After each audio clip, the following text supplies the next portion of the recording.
I kicked my brother and his wife out over a joke she made about my kids and my late wife, and now half the family thinks I'm the bad guy, but I don't regret it at all.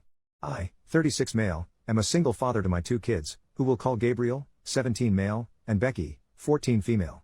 Their mother, my wife, passed away 8 years ago after a long illness.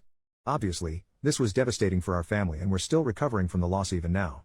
I haven't remarried or even bothered seriously dating since my wife's death, as I don't think I'll ever love anyone like I did her ever again. I miss her dearly, but I am content being single if she's not around. Also relevant to this post, the house that we live in currently originally belonged to my wife's grandfather. She inherited it when he passed, and then she left it to me in her will. It's a nice house and quite large, with 5 bedrooms and a decent amount of land as well. I have a younger half-brother, who we'll call James, 30 male. James and I share a father but have different mothers. To be honest, we've never been particularly close. Not to get too into irrelevant details, but our upbringings and our respective relationships with our father are very different, and it's always been a source of quite a lot of tension between the two of us. However, at the end of last year, James suffered from a series of pretty severe misfortunes.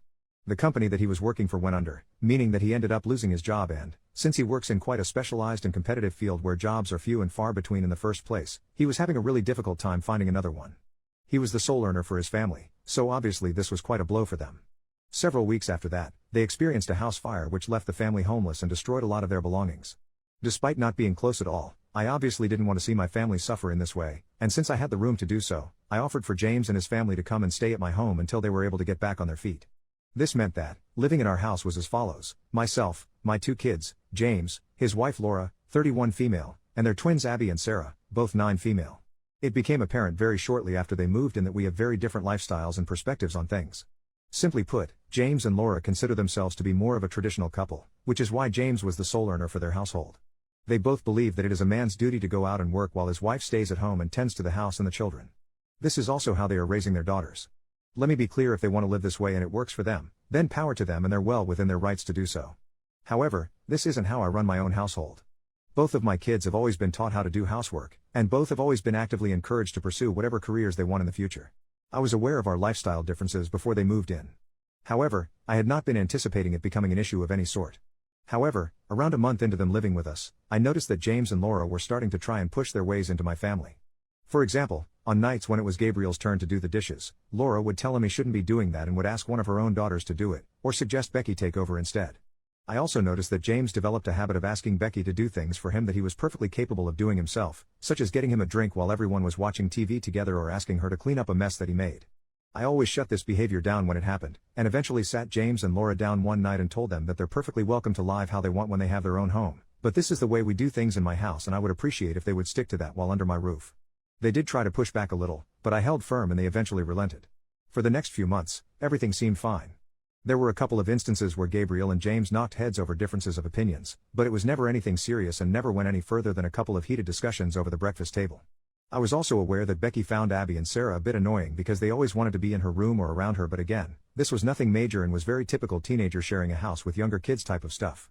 In late July of this year, James finally found another job in his field and they began the process of finding a new home of their own. All seemed great.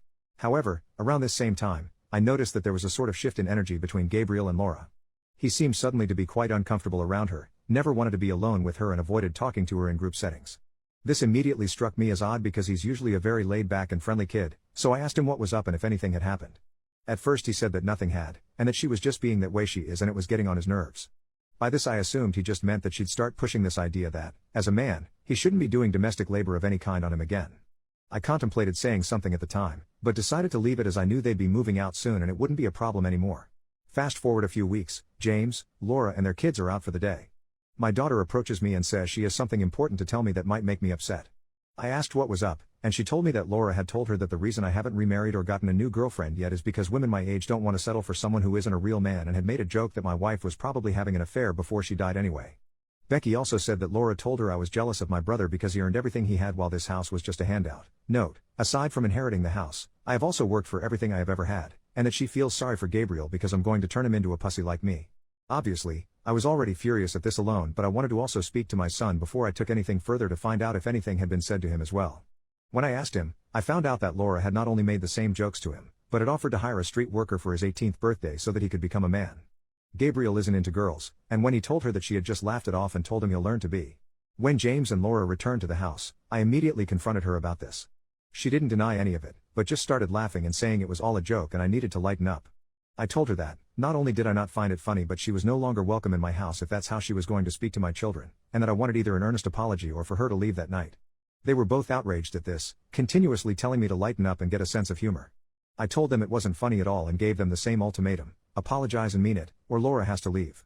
I made it clear that she was the one I had the issue with and that James and their twins could stay if they wanted, but I didn't want her in my house anymore if that's what she felt was appropriate. That night, they packed their stuff up and the whole family went to an Airbnb, where they stayed for a couple of weeks until they were able to move into a new place. Our family have been split on this. Our father is taking James's side, which isn't shocking at all lol, though surprisingly James's mother has reached out to me and acknowledged that what Laura said was inappropriate and she understands why I'm upset, though she thinks I overreacted. The two of them have been very much dramatizing the story about how I threw them out in the middle of the night for no reason. They left at around 7 p.m. and went straight to the Airbnb, so in a lot of their friends' eyes, I'm the villain in this scenario. I know I did what was right for me and my children, but I am catching an awful lot of flack for it and it is starting to take a bit of a toll. Mostly, I just can't wait for it to be over. Thank you for letting me vent about this all. It felt good to get a lot of it off my chest.